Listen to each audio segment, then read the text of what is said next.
Hi, this is Dmitry, and today I want to talk to you about Nikon Z7. Here's Nikon Z7 with FTZ adapter.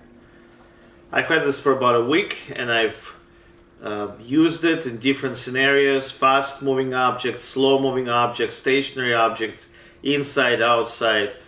So I think I can talk about the camera comfortably right now. Before I proceed, I just wanted to say that I'm not a per se a fanboy of Nikon or Canon or Sony or Fuji Micro Four Thirds. I owned cameras from pretty much all of those manufacturers. I still own, a Sony camera, a Fuji camera, Micro Four Thirds cameras, Nikon cameras, Nikon DSLRs. I've got lenses for Nikon, so I like all of those brands, and not one particularly better than the others. The other thing I wanted to point out before I start is that I only used Nikon F-mount lenses because those are the only lenses that I have. Now, in terms of the native lenses for Z-mount, there are only two that you can get right now: 24-70 and 35. I don't have either of them, and I have not used either one of them, but the Nikon makes a statement that it doesn't matter if you use your F-mount lenses, it does not matter, the autofocus and everything else is just as good as with native lenses. So assuming what Nikon says is true, it shouldn't be a problem that I've been using F-mount lenses via the adapter rather than the native lenses, which you can only have two right now. In terms of the lenses that I've used Nikon, Sigma, and I attempted to use Tamron lenses, but none of my Tamron lenses work. None of my Tamron lenses work with Nikon Z7 at this point. Sigma lenses work, and Nikon brand lenses do work.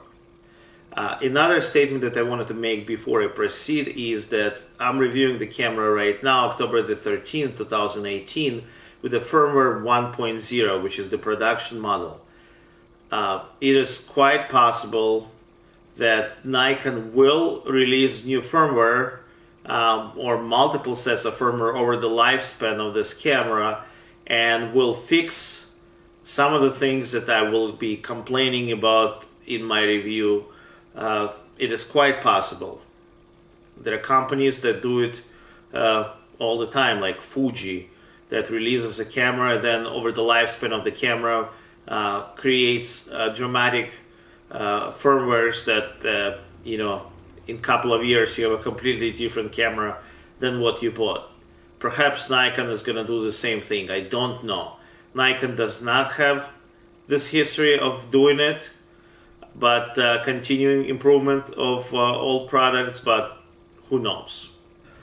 In terms of the design and constructions, I think the design of Z7 is much better than design of Sony A7 class cameras. One of the things that I particularly like is the gap between the grip and the lens mount. On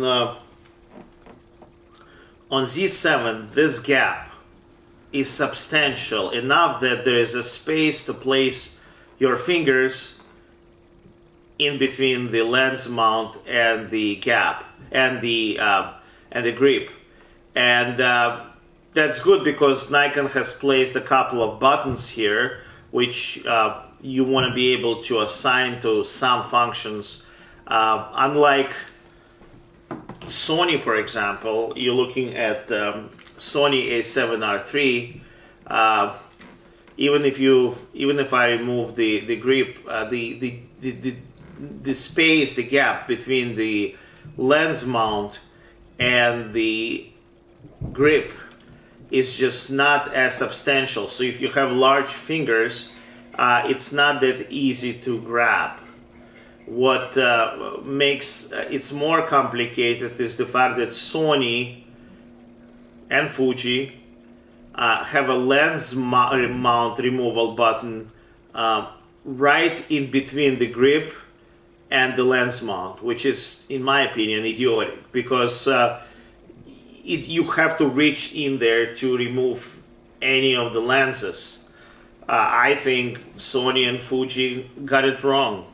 I think Nikon, Canon, and Micro Four Thirds got it right. When the lens removal is on the left, there is nothing that impeding your there is nothing that is in between. You can just easily reach this button. Nothing bothers you, and it's so much easier to remove the lens this way than reach in between the lens mount and the handle and the grip. So that is something that I think Nikon does right. What I didn't like about the buttons on the Nikon is, and that's the same with Nikon DSLR, of course, that those front buttons, the function that you can assign to them is not limitless, like, you know, on a Fuji or a Sony or Olympus. Any button you can assign pretty much any function. With respect to Nikon, there's only a list of few functions that you can assign to those buttons. On the back there is a 3.inch display, which is up and down like, you know, in most other cameras. The viewfinder, the EVF is actually very, very good. One issue with EVF, which is unlike any other mirrorless camera, is that if you like to enable preview, in that after you take a photograph, the photograph comes up for you to see. The Z7 is unlike any other mirrorless camera I have, where the preview comes up pretty quickly and, you know, instantly. On Z7, if you look at the viewfinder in your EVF and you take a picture and you enable your preview, there is this half of a second delay when it's a dark screen, and then your photo comes up, which is kind of unusual. I mean, when I describe it, it may not sound unusual, but if you've used any other mirrorless camera and you will enable that feature, it's different from anything else out there. Kind of odd. Now, for those of you who don't like to preview your photos automatically, that doesn't matter. The battery life is actually very good. I've been shooting on the same battery for a week. I've shot well over 1,000 shots, not a problem there. So the battery life is not a problem at all. Of course, you have in-body image stabilization, which is amazing. Here's a lens mount. One problem with the lens mount is that, again, unlike all the previous Nikon DSLRs, the full-frame Nikon DSLRs, you can mount DX lenses and then just use them in either DX crop mode, or you can put them in, force the camera to use them in full-frame mode. Same thing you can do on a Sony, on any A7 type of a camera, A7 and 9. You can place any Sony crop E-mount lens, and you can force the camera to shoot it in full-frame mode. You may ask why anybody would want to do this. Well, you know, let me give you an example. Someone who shoots ultra-wide on rare occasion may not want to invest $1,200 to $1,500 in an ultra-wide angle lens, and instead that person may want to purchase something like a Tamron 10 to 24 version 2, which is a crop lens. However, being a crop lens, $499 lens, the 10 to 24 is pretty sharp, and from 14 or 15 millimeters, that lens covers a full frame. You know, the same you can say with some of the other lenses, such as a Nikon 35 1.8 GDX lens. You know, if in some scenarios will cover a full frame sensor. You may want to, you know, not invest in all of your lenses as very expensive, or maybe you want to keep some of those DX lenses and use it in FX mode. Now, on Z7, it's impossible to do. There's actually a menu choice for that, but it is grayed out when you attach a DX only lens, such as the Tamron 10 to 24, on the camera, so it automatically puts it in FX mode, in the DX mode, and you're shooting at the 18 megapixel in DX mode, which is again something unusual, unlike Sony or like Nikon's own DSLRs. Next, let's talk about the image quality with the Z7. And I can tell you that the image quality with Z7 is very, very good. It's amazing. ISO 64, it's silky smooth. The picture quality is great. The GR is there. You got low noise and high ISOs. The picture quality is in line with other full frame cameras and better. So the image quality is not a problem at all with this camera. Now let's talk about something that is the biggest problem with the Nikon Z7, in my opinion, is its autofocus. The autofocus on Z7 works pretty reliable in the single IF mode for objects that don't move. In terms of phase detection, the phase detection works sometimes, and when it works good. Unfortunately, it does not always work. I've been shooting my 6-year-old child at different scenarios with this camera, and unfortunately, I've had several times when my child would be looking at me and his face would be in the center of the camera, and instead of selecting a square around his face, the camera would select a square somewhere at the lower corner of the screen where there was no face and there was nothing even remotely that looks like a face. So it just selected something random and not his face. At other times, his face was selected and the camera did work. But as I said, there were several instances when it just selected something else. So the phase detection is certainly not as reliable as on something like a Sony A7R3 or a Fuji X-T3, for example. It's just not there. Now, as I said, the single IF is very, very good, but continuous IF for anything that tracks is unfortunately unusable in my opinion. And I'm not talking about a slow-moving model walking toward you like I've seen in some of the other videos on YouTube. I'm talking about children running, or animals, birds, things such as that. Now, my child goes to Taekwondo, which is the Korean martial arts, and I've shot him in a Taekwondo studio with pretty much every camera. And I took my Z7 there, and I was shooting him, and all he was doing is running around the room in the beginning. And it's a very simple pattern. The person just runs around. It would be very simple for pretty much most cameras I own. I've shot the same, I've shot him running around like that with many cameras over the last 3 or 4 years since he's been going to that sport, and I've never had any problems.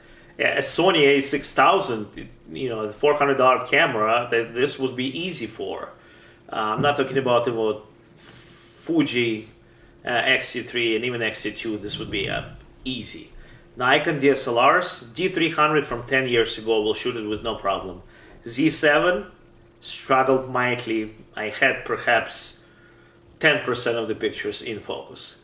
And we're talking about me trying every possible combination of small square, big square, dynamic zone, 9 frames per second, 5.5 frames per second. I've tried every possible menu combination of settings, and the camera just basically would struggle with my child running in circles. Perhaps, first generation mirrorless cameras, that would be something that would be common for, but 2018 mirrorless cameras, there are numerous cameras much cheaper than Z7 that could easily do this. Another day my child went to a pumpkin patch and was going down the inflatable slides. So again, not that hard. I took my Nikon D500 alongside Z7, and with D500 I could place it in various autofocus area modes and it would still nail it. Auto nail it, zone nail it. It was just 100% all the time, easy.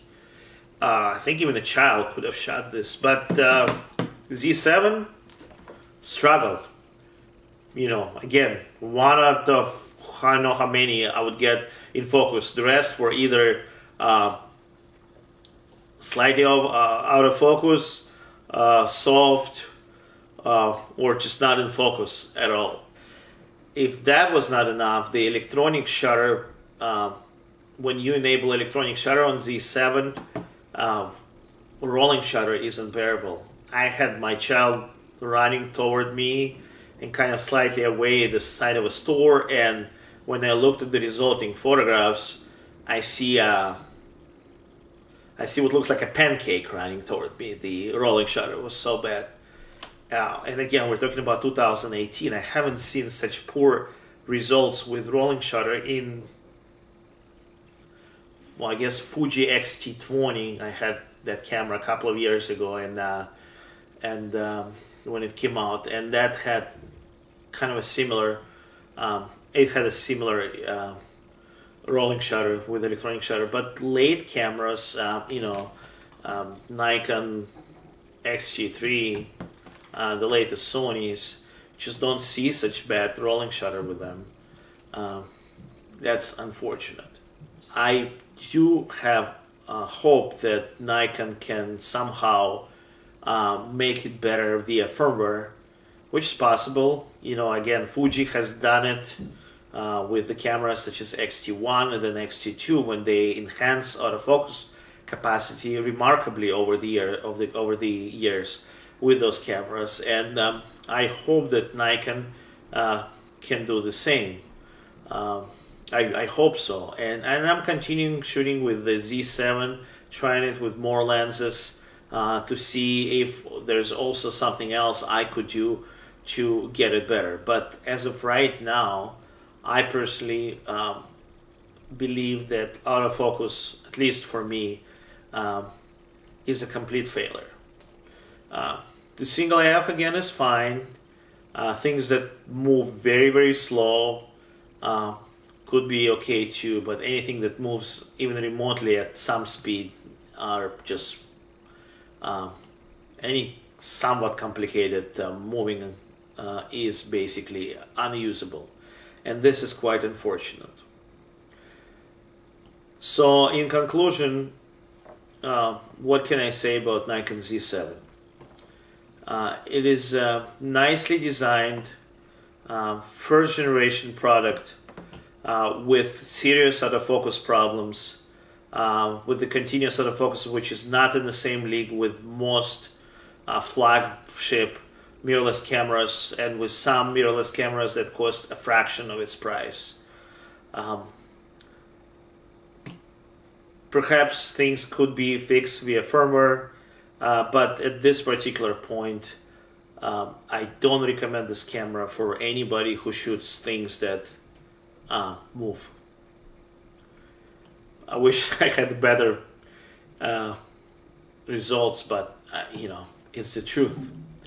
If you have any questions or suggestions, please leave comments.